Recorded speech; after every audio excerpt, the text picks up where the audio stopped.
Ladies and gentlemen, this session is sponsored by Meta. Please welcome Pete Buttigieg, U.S. Secretary of Transportation.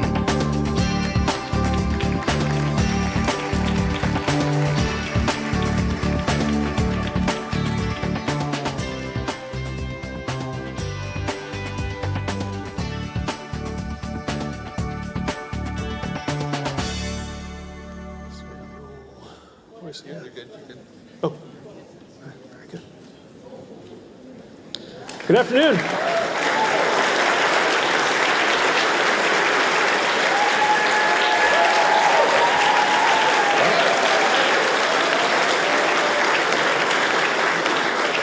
Well, good afternoon. Thanks for the very warm welcome. If you make me feel this welcome, I'll come more often. I should tell you, coming up here triggered a flurry of competing entries from my staff pitching us on horse jokes. One proposal was that I compliment the local transit system for how stable it is. There's another suggestion that I offered to support Mackinac's answer to our high-speed rail proposals with a Seabiscuit 3000 system. We went through a lot of these and then concluded it was best that we all stick to our day jobs, but I just wanted to give you a flavor of the preparation. Before I get into the substance of what I'd like to say in the conversation we're going to have, I want to say what a pleasure it really is to be here. This is actually the first time since getting this job that I've had the chance to make an official appearance within driving distance of the house that Chasten and I got near Traverse City a couple years ago, which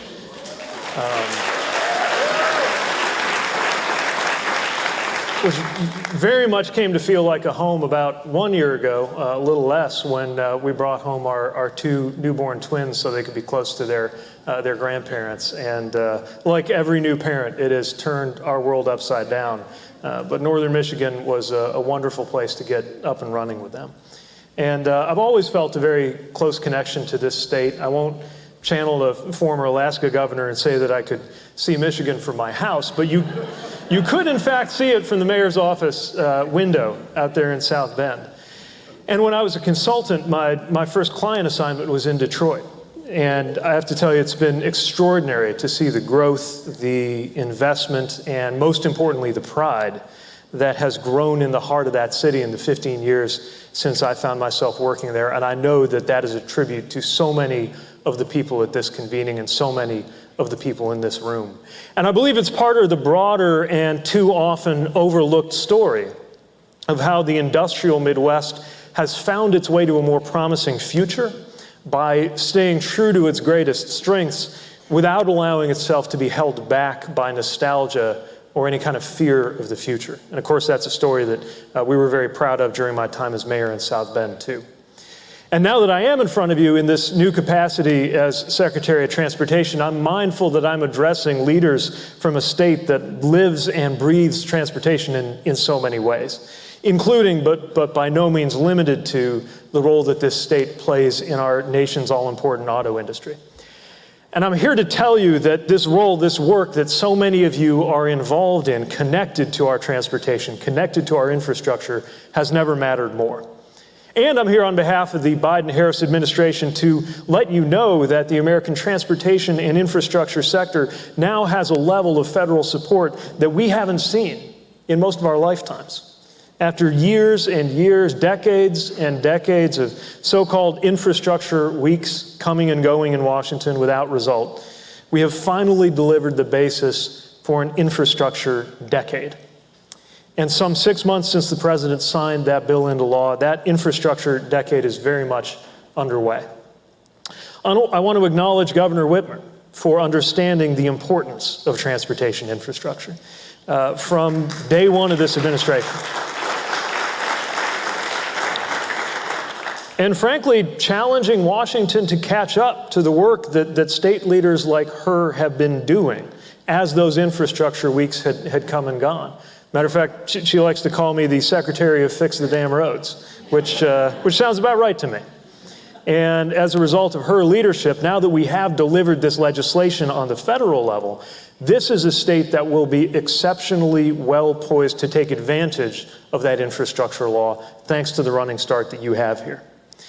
And I especially want to thank the members of the federal delegation here in Michigan, Senator Peters and Senator Stabenow, who played such an important role in crafting the Senate side of the legislation, and the 7 Michigan House members, 6 Democrats and 1 Republican, who supported the bipartisan infrastructure law at a time when a lot of people were skeptical that you could get a bipartisan anything law done in today's Washington. They refused to let it get bogged down in the politics. They refused to give up, and they defied the idea that in today's Washington you couldn't get anything done at all.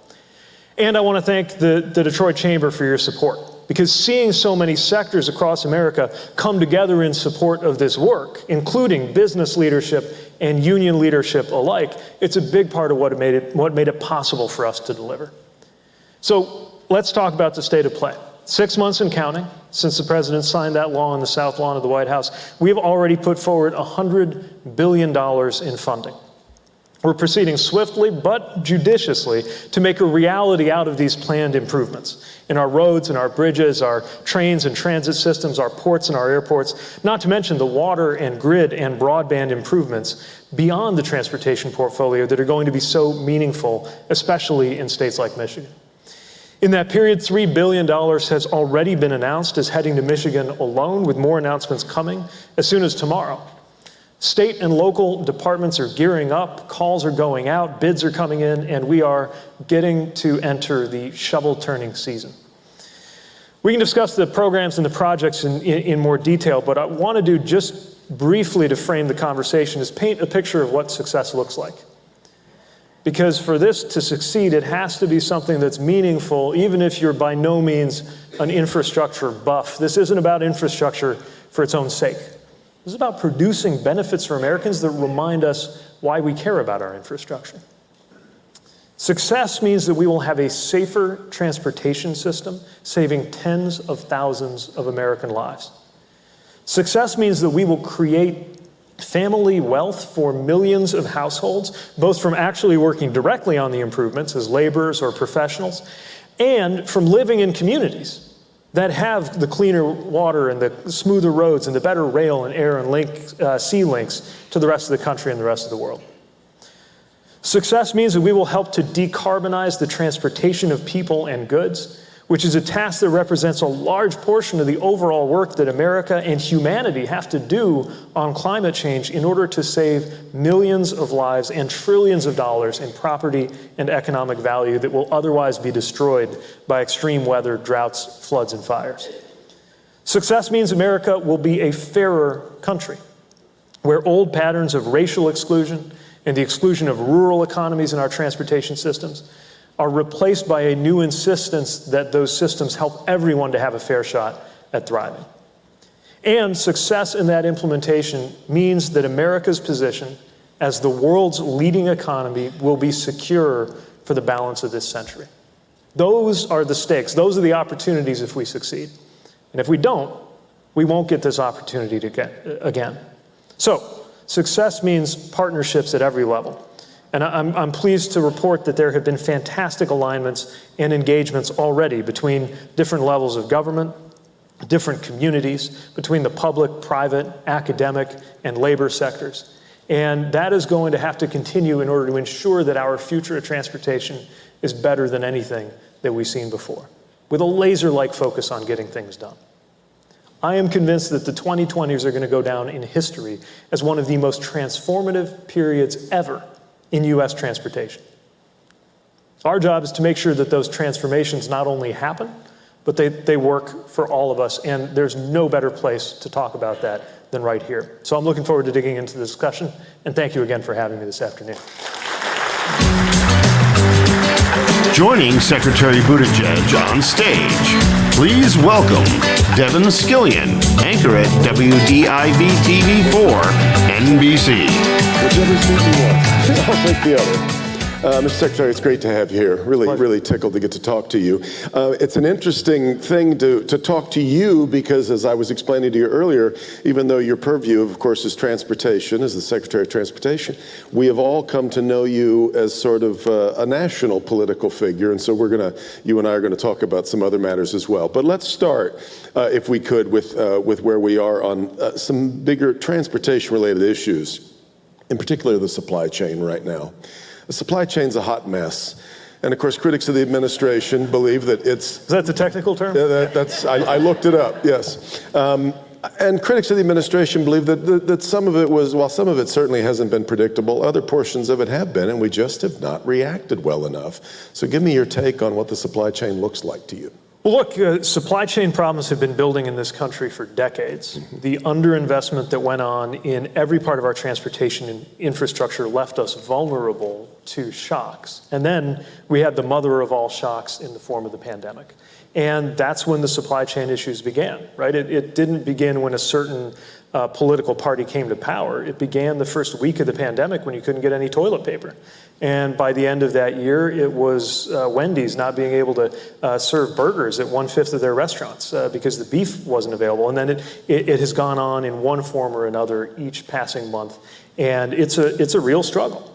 So what do we do about it? Well, there's obviously the long-term work that we should have been doing from the 1980s on, and we're doing it now. Tomorrow we'll be announcing rail infrastructure grants that will improve the fluidity of goods movement on rail in 36 states plus the District of Columbia. We have been investing in ports. And I want to emphasize for our supply chains, it's not just the big ones that you see on TV. $52 million that we did for the port of Long Beach, for example, to help them get rail onto the dock. That's very important. Yeah. But I'll tell you also the $1.5 million we're sending to Marquette, the 3.7 that's going to Alpena, that are going to mean a lot in these specific regions are also a very important part of how we get goods to where they need to go. So that's the long-term investment we need to make. The truth is we can't wait for a long-term investment to untangle some of the issues we have right now. That's why we're engaging the private sector companies that own and operate most of our supply chains. Remember, nobody wants or needs the federal government to own a shipping company or a warehouse or a trucking operation, right? This is supposed to be private sector. Yeah. But there is a public-private partnership in terms of making sure that it flows.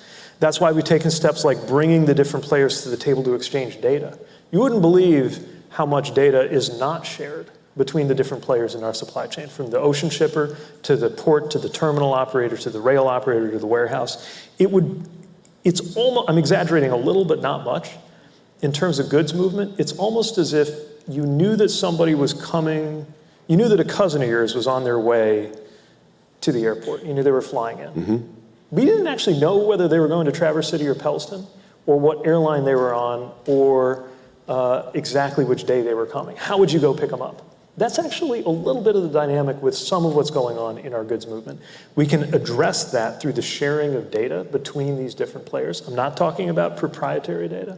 I'm talking about data that they can and should be sharing, and we're working on that. We're working on pressing the shippers and holding them accountable if they leave their containers sitting around, which is how we cut the number of long-dwelling containers at the coastal ports by more than half. So my point is we've got to couple those short-term measures with these long-term investments so that when we have the next shock, pandemic, weather disaster, war, who knows, that we're more resilient and able to meet it without these kinds of painful experiences. The short term, we're in a situation right now where obviously we have a huge problem with inflation, and that is, basically by definition, a lot of dollars chasing too few goods. Mm-hmm. The administration was a little wrong on how long inflation was going to last, how bad it was going to be. Lawrence Summers predicted this morning that we're headed for a recession if we don't suddenly jump interest rates by a lot. I mean, this is all looking rather bleak in the short term even, but that starts to become a long-term problem now. How do we address all that? Well, first of all, let's look at the shock waves that are still moving through the economy, right? I mean, a big part of how we're here is that we were brought to the brink of a depression just 2 years ago. Mm-hmm. And have replaced that with some of the fastest job growth that the economy's ever seen, some of the lowest unemployment rates that we have ever experienced. Yeah. And yes, a problem on the supply side keeping up. So we need to invest in our supply side, and I use that term carefully because I mean it a little differently than the way it was used during the Reagan administration. Yeah. But the administration is very focused on making sure we support the productive capacity of this country, whether we're talking about transportation, whether we're talking about workforce, whether we're talking about raw materials, to keep up and to catch up. But there's no question that this is a concern. Our piece of it, transportation-wise, is shipping costs, keeping those under control because they went through the roof on everything from ocean shipping to trucking. And that's a supply issue. But on all of these pieces, this is a real challenge. Now, I will say that the politicization of it is predictable, but unfortunate. I was just at a meeting of transportation ministers in Germany. A lot of the transportation ministers get together every year and compare notes. And in the Eurozone, they're seeing 6, 7, 8% inflation. And I was saying, gosh, it's really striking that some people would think that the Biden-Harris administration's policies here in Europe have led to inflation here. Look, this is a global phenomenon. That's not to minimize it by any means. It's to make clear that this global phenomenon is something that is not the result of politics, but it does need to be addressed through policy. Yeah. In fact, we have this weird disconnect. We just did a poll. The Chamber just released a poll yesterday that showed that while everybody's chief concern right now seems to be inflation in the economy, over 70% of the people who responded to the poll said that their own financial situation is better or the same than it was, but that also helps create inflation. If everybody keeps spending and unemployment is very low, then we're on our way to... Look, that's what pushes prices trouble. up, right? People are spending on goods and services and the productive, the supply side. That's why I'm talking about the supply side. But look, for the better part of my political lifetime, jobs and the economy were the same thing. And now we're facing the fact that the economy has to do with jobs, but it also has to do with prices. Yeah. And that's one of the reasons why the president has made clear that his number one economic priority right now is the pricing side right now, is inflation. Yeah. Let's talk about the price of gas, which of course helps drive a lot of this, but is also bottling up. It makes everything more expensive. Yeah. We're also, especially the price of diesel, which just keeps rocketing out of sight. How can we address that? We released, a certain amount of the Strategic Petroleum Reserve to I guess it depends on how you look at it. Either had no effect or it would have been worse if we hadn't. I think it is the latter, right? I mean, that's a step that we know can stabilize global oil prices, and the global oil prices are what leads to the gas prices and diesel prices you see at the pump. Although I can't help but mention that when the oil prices go up, the gas prices seem to go up in lockstep. And then when oil prices settle a little bit, this reverse does not seem to be the case. Yes. And I think that deserves some attention. Of course. But look, bottom line is, folks are hurting. And whether you're an owner-operator truck driver who is already facing a lot of pressure right now, or whether you're just a family trying to have a good Memorial Day weekend, we're all feeling this. And there are sets of things we can do about this. One is the direct action. The Strategic Petroleum Reserve, for example, largest coordinated action ever that the president led in this area. The flexibility around ethanol. The proposals for a use it or lose it policy toward oil companies that are just sitting on these permits, saying we're not going to put those investments in the drill bit, and why would we? We're pretty profitable right now. And saying, okay, well, if you're not producing, then why do you have these permits? Then there's the other side, which is the rest of a family's budget. In other words, of all of the different things that a family pays for in your family budget, some of them can be more directly addressed through policy than others. And some of the things that we could control, frankly, a lot more directly than gas prices, are ones that the president, the administration, and the House have, and a lot of senators are on board with this, but not enough for it to have gotten done, to look at some of these other prices that people are facing to take the edge off. We had a bill move through the House to take insulin to $35, to lower the cost of prescription drugs. We are pushing to lower the cost of housing. We're working to lower the cost of childcare. All of these things would make it so much easier for a family to get by when they are facing these terrible swings in the price of oil and gas. Let's move to transportation in broader terms. 10 years ago, we might have been hard-pressed to describe the transportation world of today. I'm not sure we understood what Lyft and Uber were going to become. I'm not sure we saw how quickly the automakers were going to try to adapt to the electrification of their fleets. Tell me a little bit about, if you close your eyes and think about what our transportation world looks like 10 years from now, what do you see? Well, first, we should approach any predictions with a lot of humility for the reasons you just raised, right? Think about one of the lessons of Uber and Lyft. For all the transportation technology that's been developed in the last 10, 20, 30 years, the most important piece of transportation technology of the last decade isn't even a piece of transportation equipment, it's a phone. Right? That's what actually changed everything from how you board an airplane to how you summon a ride.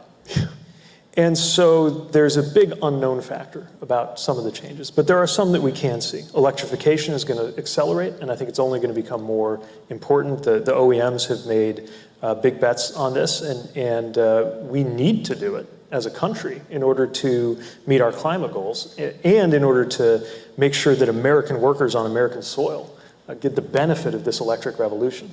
And so we're investing $7.5 billion in charging stations. And we've also proposed measures to make those EVs more affordable, so the more families can realize the gas savings that come with owning one. So we know electrification is going to matter. We know automation is going to develop in some very fast-moving, well, let me put an asterisk on that. Fast-moving, but we don't know when some of the fastest movements will happen. Yep. Again, we need some humility here. As somebody who started following this issue as a mayor, it feels sometimes as if widespread use of automated vehicles is exactly 10 years away, and it's been exactly 10 years away for 10 years. And so, again, some humility is called for. It's an extraordinary thing that happens. But what we do know is we need to update our regulatory frameworks to keep up. Interestingly, there's actually no federal regulation that says you have to have a driver in a car, because nobody ever thought of that. But also, if we're writing a safety standard for a driverless car, right now it says what the airbag should look like in the passenger seat and in the driver's seat. Right. So we're updating even just the language of our most basic regulations. There's a lot of interest in Congress right now on a framework for how we handle automation, not so much to create it, that's what industry's got to do. Yeah. Again, the private sector has its role, but our role is to make sure that it's safe. And by the way, the potential for safety improvements from automation is colossal in a country where human drivers are killing 40,000 people a year. Exactly. We should be up in arms about that. But how will insurance work if I'm willing to turn my car over to the system? Right. Where's the liability? That's complicated. Yes, that's one of the biggest issues that we've got to work through. And of course, we've got to make sure it unfolds in a way that benefits American workers. And it absolutely could, but that's far from guaranteed. Now, then there are the things that people don't think about a lot in terms of technology and development. And the most exciting, unsexy one that I'm paying attention to is materials. And I know this does not sizzle the way self-driving cars or drones or EVs do. But if you just think about literally how much paving we do, for example, as a country, and how much a hit to the budgets of cities and states that is, if you can make it just a little bit better, and there are amazing technologies right now around recycled material in pavement, porous pavement. There are even solar roadways being developed to see if you can generate energy through these materials. And this is, I think the business minds here in particular should think about this. Right now, the incentives are such that if you're a local or state decision maker, and you were presented an opportunity to have asphalt or another paving material that lasts, let's say, 50% longer in a northern Michigan winter, but you have to pay a 30% premium in order to get it, even though textbook economics says that's a no-brainer, you might actually be compelled to say no because you need to get more done right now, right this year. Yeah. And that's part of what we're trying to address through the improved funding and the infrastructure law, to give people the freedom to think on a longer-term basis, and then let the private sector do what it does best. So 10 years from now, how much of the driving do you think that we're watching on our roadways is this connected sort of autonomous driving? How much of it is us still doing it the old way? So I think in the Pete Buttigieg world that you could build. I think the majority of the driving 10 years from now is still certainly going to be people behind wheels. The question is how, in the perfect world that I could build, I actually care less about exactly exactly how the technology works and more just what is the outcome. Yeah. I want a world where we don't have 40,000 people dying every year. If we just stop and think about it for a second. I mean, everyone in this room could close your eyes and picture someone you care about who was killed in a car crash. We're just used to it. It's as if we spent our whole lives in a country at war. Yeah. It doesn't have to be that way. If you look at other countries, they have some of them have dramatically lower rates of roadway deaths than we do. If you look at different parts of this country, some have dramatically lower rates of roadway deaths than others. Yep. We should be working toward a time when dying in a car crash is as quaint and anachronistic as dying of cholera or dysentery. And I think we can get there. And I don't care how, but I think this technology is going to be a big part of it. Interesting.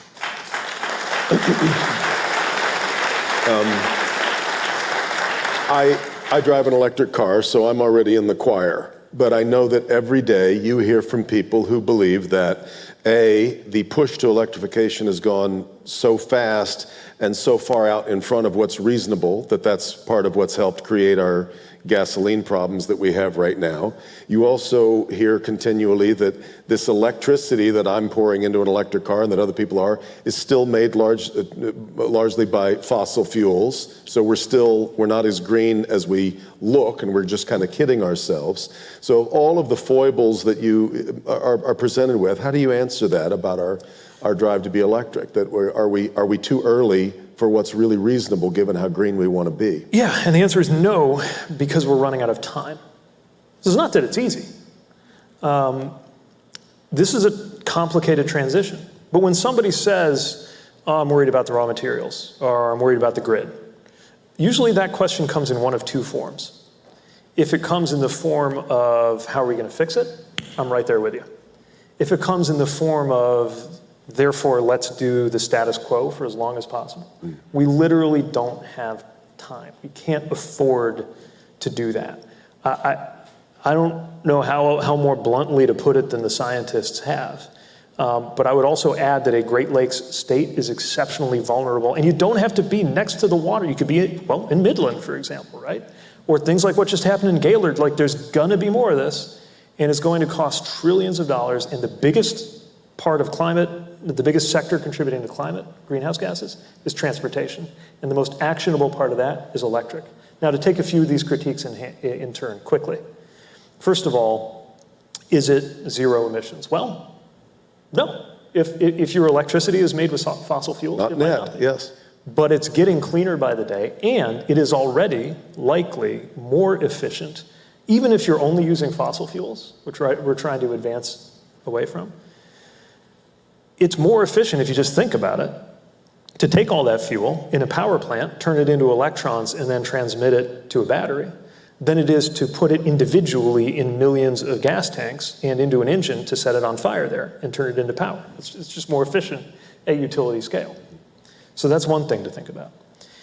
Another thing to think about that I think is really important, and one of the reasons I'm excited about what I see in the industry, is that, look, early on, EVs read as this very urban, it's the kind of thing you're sipping your latte, listening to NPR, on your way to yoga, and you're in your electric car. That was the perception, right? But actually, a lot of the biggest wins here in terms of fuel savings are in rural America.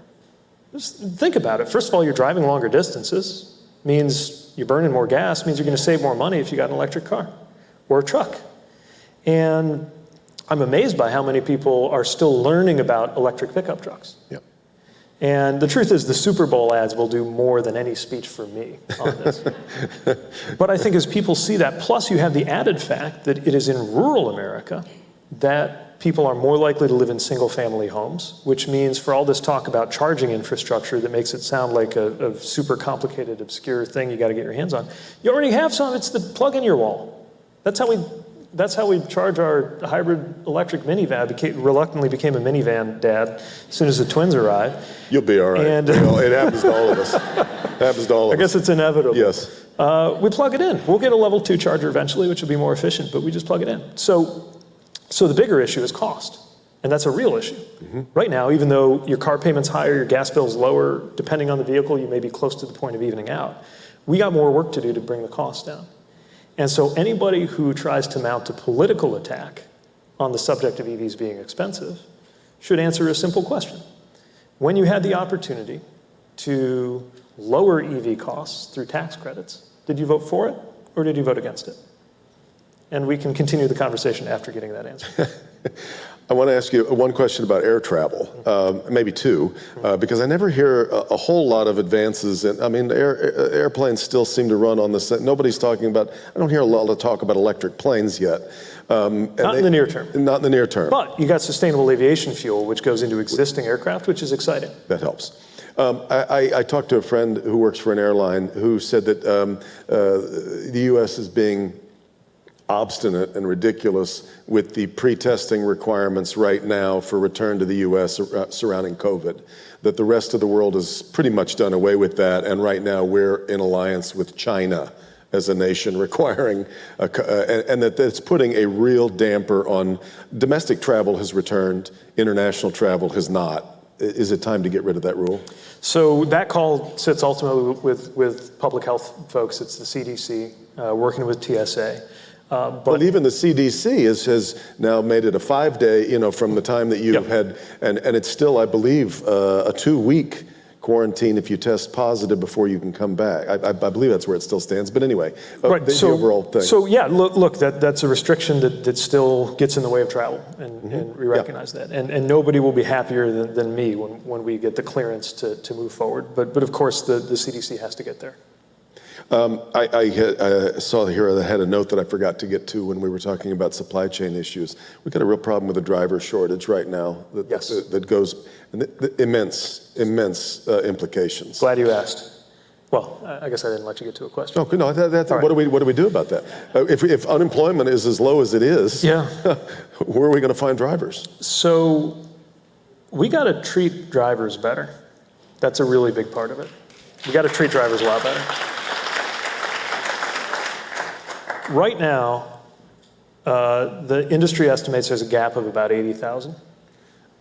My department, our BTS, not the BTS that was at the White House yesterday, the Bureau of Transportation Statistics, slightly less famous, but they estimate that we're about 300,000 drivers short, leaving every year, leaving the job. Yeah. I was at a port in Newark, and I rode along with a driver. I did it in Illinois a few weeks ago. We need to treat drivers better. They need better parking. That's not just a convenience thing, that's a safety thing for them. We need to pay attention to economic structures where nobody pays for wasting a driver's time. Think about it, because they don't get paid by the hour. I mean, some do, but those who get paid by the load or by the mile, if you're just sitting at a port gate and the port's not organized enough to get you to the berth in 5 hours, or you're sitting at the warehouse and they say, sorry, we're just not ready. Or there's not a chassis ready for you. Or at the Canadian border. Or you're at the Canadian border, you are eating that cost. If the wheels aren't turning, the owner-operator life can be great, but if the wheels aren't turning, you're not making any money. Yeah. So we've launched a partnership with the Department of Labor to look at compensation. We're looking at leasing arrangements. We're looking at recruiting more veterans. We got to get more women into the workforce. And that means taking some specific steps to make sure that it is an appealing and safe job for women drivers who, sexist jokes aside, have statistically every indication of being the drivers we want to make sure that we are bringing into the workforce. And it's insane to be leaving 50% of the talent on the table when we have a worker shortage. I could say that about a lot of sectors, but driving is certainly one of them. We are working on apprenticeships. We've got, I think, up to 100 companies now signed up for apprenticeships to get more people into the pipeline. So we're doing more than we ever have, I think, on recruitment. But it will be a leaky bucket unless we do just as much on retention. That's why we got to treat our drivers better. Everything you're wearing, whatever you ate for breakfast today, maybe even the vehicle that you drive got to you thanks to a truck driver. A driver. And if we really mean it when we say they're essential workers, we ought to show it. Yeah.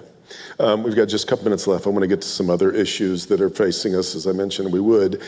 You have become, I think, rightly one of the leading voices on LGBTQ issues in America. When we saw the reasoning, and we don't know yet whether it's going to hold from the Supreme Court with the leaked draft opinion there were some people who were concerned that it showed a roadmap for a rollback of some rights that now we've developed, gay marriage among them.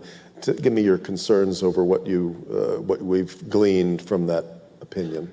Yeah, I mean, obviously this is really personal. I started my day at our wonderful house in Traverse City, and my wonderful husband single-handedly feeding our wonderful kids because I had to get on the road. And thinking about the fact that the very existence of our household, at least legally speaking, came about by the margin of a single vote on the Supreme Court, has you really thinking at a moment like this about the personal stakes of what appears to be a continued push to roll back rights. Look, for as long as we've been, a lot longer than that, I mean, for as long as we've been a republic, we have been on a steady, if uneven, path toward rights and freedoms being expanded rather than taken away. And I think the question that has been raised by the Roe decision, and I understand and grew up with a lot of people who have very strong views on either side of this issue, but at the end of the day, we reached a view as a country that the way we would resolve this very difficult issue is to trust women. And after 50 years, that's apparently being thrown out the window. The broader question that I think is before us now will be, did we live to see the high water mark of rights and freedoms in this country and watch that begin to move in the opposite direction for the first time in history? Or is this a setback on the road toward more secure rights and freedoms for everybody? And you know what side I'm going to be on. Kind of coming off of what Ted Koppel said we talked about a few moments ago, or as I refer to him, Saint Ted, this division that we have right now, and when you see, I think we are never going to agree on abortion in America. I don't think we're ever going to agree on guns. And as those now are fomenting as two massive issues heading into yet another election, I'm having a crisis of imagination in understanding what it is that brings us all back together again. And can you give me any optimism on that, or are you just as distraught over our divided states of America as I am? Well, I'm no less distraught, but let me offer some fodder for imagination. Sure. I think a lot of the salvation is going to come from the local, first of all. I always believed that when I was a mayor. I believe it even more strongly after becoming a federal official. You look at, I was Mayor Duggan earlier, you talk to local leaders, you see what they're doing, and you see people working on the ground in an environment where you don't have the luxury of retreating to partisan corners. You just have to fill the holes in the road. You just have to get the community through the challenges that it faces. I also believe that the fundamental principles that make America America, however imperfectly we've risen to them over the years, matter, that they're the right ones, that this is a better way to organize a society than some of the other models that are throwing their weight around right now, like China's model. And that's not to bring it all back to transportation. That's part of why we're working so hard on this, because even the deepest, highest-minded issues of democracy versus autocracy come back in some ways to very concrete issues of delivery. This is not the first time that the question has been called on whether democracy is the way to go. As recently as the 1930s, it was fashionable in certain circles of business and political elites in America to start talking approvingly about this fascism stuff going on in Europe. And part of what they used to say, famously, by way of an excuse for Mussolini was, well, he's kind of a rough guy, but he makes the trains run on time. It came back to transportation as an example. By the way, that wasn't true, but we can talk about that another day. So my point is, we need to deliver on some of the basics right now, just for our country to tiptoe back from the brink of the cliff that we have been wrestling alongside, so that we can have more adult conversations about some of the heavier stuff. But let me also offer, and I caught the tail end of what Ted Koppel was saying, and I think it's profound, and I think he's absolutely right. But since he mentioned that kind of dark potential, and thankfully, in his view, at least won't happen in the next 5 or 10 years. But I'm thinking a lot about the middle of this century, when I'll be getting ready to retire, and my kids will be, I guess, of kind of young professional age, when I think we really will have decisively gone one way or the other. And since we've seen a vision of what going off the cliff looks like, let me offer the other side of that. The world has never actually seen a large-scale, fully functioning, fully inclusive, multi-ethnic, multiracial, democratic republic that represented everybody. We've never actually had that all the way. But we could. And I believe that will happen for humanity if and only if we deliver it here in America. And if we can figure out how to do it, which does mean building trust, it does mean taking care of the basics, and it does mean transcending these divisions of this moment. But if we can do it, that will be as big a contribution to humanity as 1776 was. And we could be the ones who actually brought it about.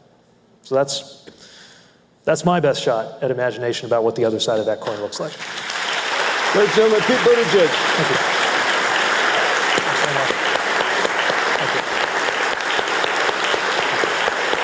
Thank you. Thank you very much. Appreciate it. Thanks so much.